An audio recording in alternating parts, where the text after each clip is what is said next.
ನಮಸ್ಕಾರ. ನಾನಿವತ್ತು ತರಕಾರಿಗಳೆಲ್ಲ ಹಾಕಿಬಿಟ್ಟು ಸಾಗು ಮಾಡೋದು ಹೇಗೆ ಅನ್ನೋದನ್ನು ತೋರಿಸ್ತಾ ಇದ್ದೀನಿ. ಎಲ್ಲ ತರಕಾರಿಗಳು ಅದರಲ್ಲಿ ಸೇರಿರೋದ್ರಿಂದ ಚೆನ್ನಾಗಾಗುತ್ತೆ. ಇದು ಬಟಾಣಿ ಕಾಳು ಒಂದು ಲೋಟ ತೊಗೊಂಡಿದ್ದೀನಿ, ಒಂದು ಕ್ಯಾರೆಟ್ ತೊಗೊಂಡಿದ್ದೀನಿ, ಒಂದು ಸೀಮೆ ಬದನೆಕಾಯಿ ತೊಗೊಂಡಿದ್ದೀನಿ, ಒಂದು ಆಲೂಗೆಡ್ಡೆ ತೊಗೊಂಡಿದ್ದೀನಿ, ಒಂದು ಮುಷ್ಟಿಯಷ್ಟು ಬೀನ್ಸ್ ತೊಗೊಂಡಿದ್ದೀನಿ.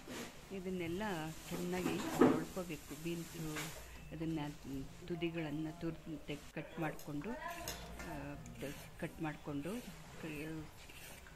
ಮಾಡ್ಕೊಳ್ಬೇಕು. ಆಮೇಲೆ ಕ್ಯಾರೆಟದು ಸಿಪ್ಪೆ ತಕ್ಕೊಳ್ಬೇಕು. ಇದು ಸೀಮೆ ಬದನೆಕಾಯಿ ಸಿಪ್ಪೆ ತಕ್ಕೊಂಡು ಅದನ್ನು ಚೆನ್ನಾಗಿ ತೊಳ್ಕೊಂಡು ತರಕಾರಿಗಳನ್ನೆಲ್ಲ ಚೆನ್ನಾಗಿ ತೊಳ್ಕೊಂಡು ಅದರದ್ದು ಸಿಪ್ಪೆ ಯಾವುದ್ರದ್ದು ತೆಗಿಬೇಕು ಅದನ್ನು ತಕ್ಕೊಂಡ್ಬಿಟ್ಟು ಕ್ಯಾರೆಟು ಮತ್ತು ಸೀಮೆ ಬದನೆಕಾಯಿದು ಆಲೂಗಡ್ಡೆದು ಸಿಪ್ಪೆ ತೆಗೆದಿದ್ದೀನಿ. ನಾನು ಇದು ಸೀಮೆ ಬದನೆಕಾಯಿ ಹೋಳುಗಳನ್ನು ಮಾಡ್ಕೋತಾ ಇದ್ದೀನಿ.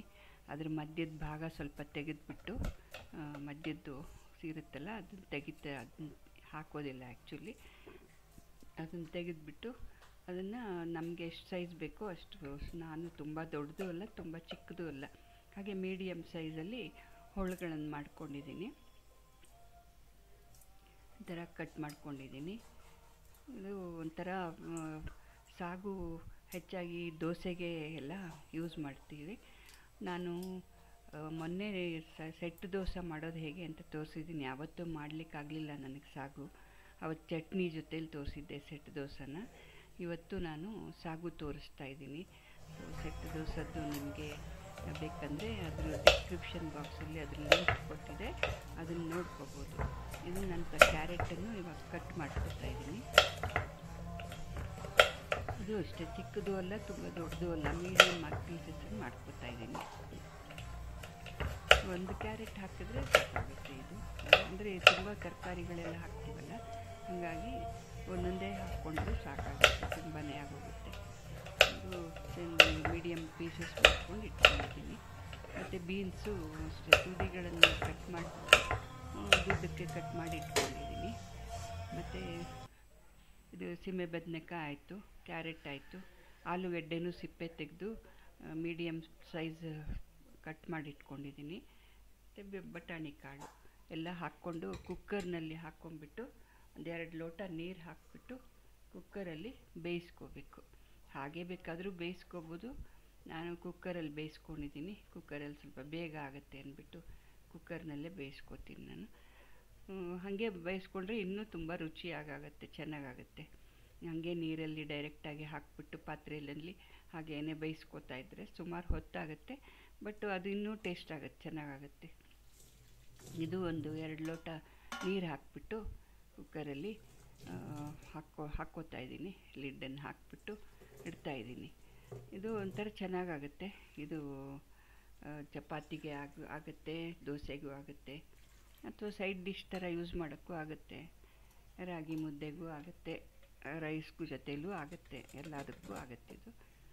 ಇದು ಇವಾಗ ಕುಕ್ಕರ್ ಕ್ಲೋಸ್ ಮಾಡಿಬಿಟ್ಟು ವೆಯ್ಟ್ ಇಡ್ತಾಯಿದ್ದೀನಿ. ಇದು ನಾನು 3 ವಿಷಿಲು ತೊಗೊಂಡಿದ್ದೀನಿ. 1 ವಿಷಿಲ್ ತೋರಿಸಿದ್ದೀನಿ. 3 ವಿಷಿಲು ಬೇಕಾದರೆ 4 ವಿಷಿಲು ಹಾಕ್ಕೋಬೋದು. 3 ವಿಷಿಲಿಗೆ ಬೆಂದುಬಿಡುತ್ತೆ. ಸೀಮೆ ಬದನೆಕಾಯಿ ಇವೆಲ್ಲ ಆಲೂಗಡ್ಡೆ ಇವೆಲ್ಲ ಬೇಗ ಬೇಯುತ್ತಲ್ಲ, ಅದು ಹಸಿ ಬಟಾಣಿ ಇರೋದ್ರಿಂದ ಬೇಗ ಬೆಂದುಬಿಡುತ್ತೆ. ಕ್ಯಾರೆಟ್ ಒಂಚೂರು ಸ್ವಲ್ಪ ಟೈಮ್ ತೊಗೊಳ್ಳೋದು, ಕ್ಯಾರೆಟ್ ಮಾತ್ರ.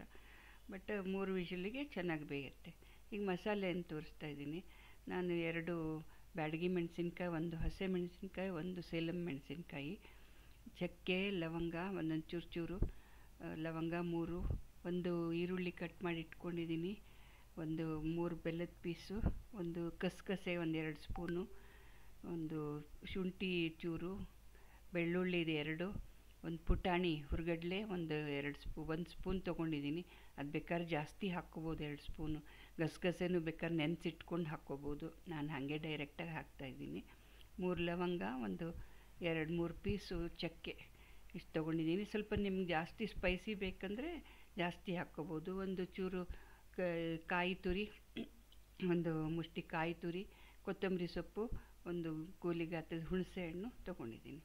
ಇದು ನಿಮ್ಗೆ ಸ್ಪೈಸಿ ಜಾಸ್ತಿ ಬೇಕು ಅಂದರೆ ಚಕ್ಕೆ ಲವಂಗ ಎಲ್ಲ ಜಾಸ್ತಿ ಹಾಕ್ಕೋಬೋದು. ಶುಂಠಿ ಬೆಳ್ಳುಳ್ಳಿ ಎಲ್ಲ ಜಾಸ್ತಿ ಹಾಕ್ಕೋಬೋದು. ನಮ್ಗೆ ಅಷ್ಟೊಂದು ಸ್ಪೈಸಿಯಾಗಿ ಇಷ್ಟ ಇಲ್ಲ ಅಂದ್ಬಿಟ್ಟು ಬೇಕಾದ್ರೆ ಮೆಣಸಿನ ಕಾಳನ್ನು ಹಾಕ್ಕೋಬೋದು ಬೇಕಂತ ಹೇಳಿದ್ರೆ. ನಾನು ಮೆಣಸಿನ ಕಾಳು ಖಾರ ಆಗಿಬಿಡುತ್ತೆ ಅಂತ ಹಾಕ್ಕೊಂಡಿಲ್ಲ. ಇದೆಲ್ಲ ಹಾಕ್ಕೊಂಬಿಟ್ಟು ಒಂದು ಲೋಟ ನೀರು ಹಾಕ್ಬಿಟ್ಟು ಮಿಕ್ಸಿ ಮಾಡ್ಕೋಬೇಕು. ಕೊತ್ತಂಬರಿ ಸೊಪ್ಪು, ಕಾಯಿ ತುರಿ ಎಲ್ಲ ಹಾಕ್ಕೊಂಬಿಟ್ಟು ಒಂದು ಲೋಟ ನೀರು ಹಾಕ್ಕೊಂಡು ಮಿಕ್ಸಿ ಮಾಡ್ಕೋಬೇಕು. ಇದು ಒಂಥರ ನೈಸಾಗಿ ಮಾಡ್ಕೋಬೇಕು. ತುಂಬ ತರಿಯಾಗಿರಬಾರ್ದು, ನೈಸಾಗೇ ಇರಬೇಕು. ಇದನ್ನು ಆ ಥರ ಮಿಕ್ಸಿ ಮಾಡಿಕೊಂಡು ಆಮೇಲೆ ಇದು ಕುಕ್ಕರನ್ನು ಓಪನ್ ಮಾಡ್ಕೋತೀನಿ. ಕುಕ್ಕರನ್ನು ಓಪನ್ ಮಾಡಿಕೊಂಡು ಎಲ್ಲ ಬೆಂದಿರುತ್ತಲ್ಲ, ಹಾಗಾಗಿ ಅದನ್ನೆಲ್ಲ ಮಿಕ್ಸ್ ಮಾಡ್ಕೋತೀನಿ. ಕುಕ್ಕರು ತರಕಾರಿಗಳನ್ನು ಹಾಕ್ಕೊಂಬಿಟ್ಟು ಪಾತ್ರೆಯಲ್ಲಿ ಹಾಕ್ಕೊಂಬಿಟ್ಟು ಮಿಕ್ಸ್ ಮಾಡ್ಕೊಳ್ಳೋದು. ಇದೊಂದು ಚೂರು ಅರಿಶಿನ ಪುಡಿ ಹಾಕ್ಕೋಬೇಕು ಇದಕ್ಕೆ ಮಸಾಲೆಗೆ. ಚೂರು ಬೇಕಂದರೆ ಅದು ಆಪ್ಷನಲ್ಲು, ಬೇಕಂದರೆ ಹಾಕ್ಕೋಬೋದು, ಇಲ್ಲಾಂದರೆ ಆ ಥರ ಸುಮ್ಮನೆ ಹಾಗೆ ಕಲರ್ ಬರುತ್ತೆ, ಅದಕ್ಕೆ ಚೆನ್ನಾಗಿ ಕಲರ್ ಬರುತ್ತೆ. ಅರಿಶಿನ ಪುಡಿ ಬೇಕಂದರೆ ಹಾಕ್ಕೋಬೋದು. ಮತ್ತು ನೀರನ್ನ ಹಾಕ್ಕೊಂಬಿಟ್ಟು ಮಿಕ್ಸಿನ ಮಾಡ್ತಾಯಿದ್ದೀನಿ. ಆಯಿತು, ಮಿಕ್ಸಿ ಮಸಾಲ ಆಗೋಯ್ತು. ಇವಾಗ ಪಾತ್ರೆಯಲ್ಲಿ ತರಕಾರಿಗಳನ್ನೆಲ್ಲ ಹಾಕ್ಕೊಂಡು, ಬೆಂದಿರೋ ತರಕಾರಿಗಳನ್ನೆಲ್ಲ ಹಾಕ್ಕೊಂಬಿಟ್ಟು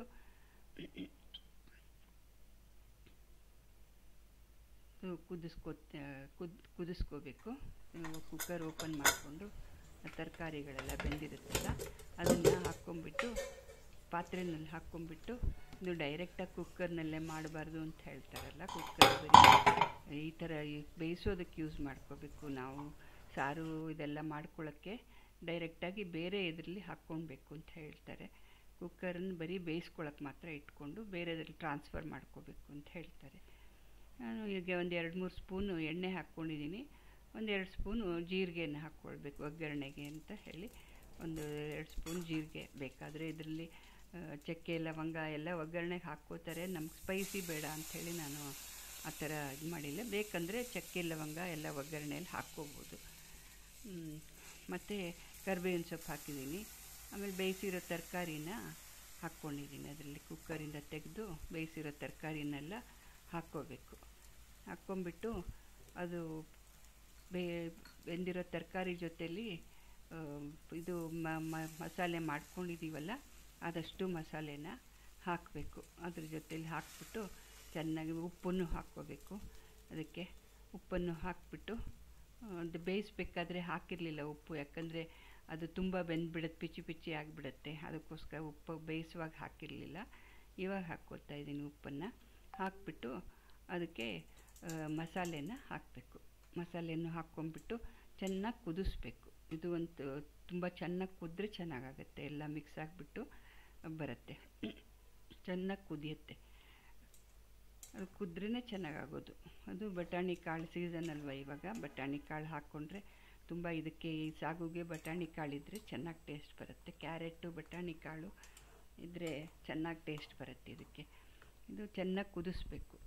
ಇದು ಎಲ್ಲದಕ್ಕೂ ಆಗುತ್ತೆ. ರಾಗಿ ಮುದ್ದೆಗಾಗುತ್ತೆ, ಆಮೇಲೆ ಅನ್ನಕ್ಕಾಗುತ್ತೆ, ಚಪಾತಿಗಾಗುತ್ತೆ, ರೊಟ್ಟಿಗಾಗುತ್ತೆ, ಯಾವುದಕ್ಕೆ ಬೇಕಾದರೂ ಯೂಸ್ ಮಾಡ್ಕೋಬೋದು. ಇದನ್ನು ಸೈಡ್ ಡಿಶ್ ಆಗಿ ಯೂಸ್ ಮಾಡ್ಬೋದು, ಇಲ್ಲ ರೈಸಿಗೆ ಅಂತಲೂ ಯೂಸ್ ಮಾಡ್ಕೋಬೋದು. ಹೆಂಗೆ ಬೇಕಾದರೂ ಯೂಸ್ ಮಾಡ್ಬೋದು.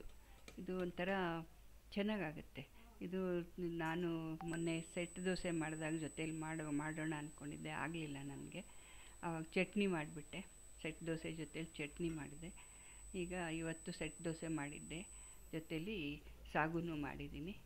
ಅದನ್ನೇ ತೋರಿಸ್ತಾ ಇದ್ದೀನಿ. ಅದಕ್ಕೆ ನಿಮಗೆ ಸೆಟ್ ದೋಸೆದ ರೆಸಿಪಿ ಬೇಕಂದರೆ ನಾನು ಲಿಂಕ್ ಡಿಸ್ಕ್ರಿಪ್ಷನ್ ಬಾಕ್ಸಲ್ಲಿ ಲಿಂಕಲ್ಲಿ ಹಾಕಿದ್ದೀನಿ, ಅದರಲ್ಲಿಂದ ನೋಡ್ಕೋಬೋದು ನೀವು.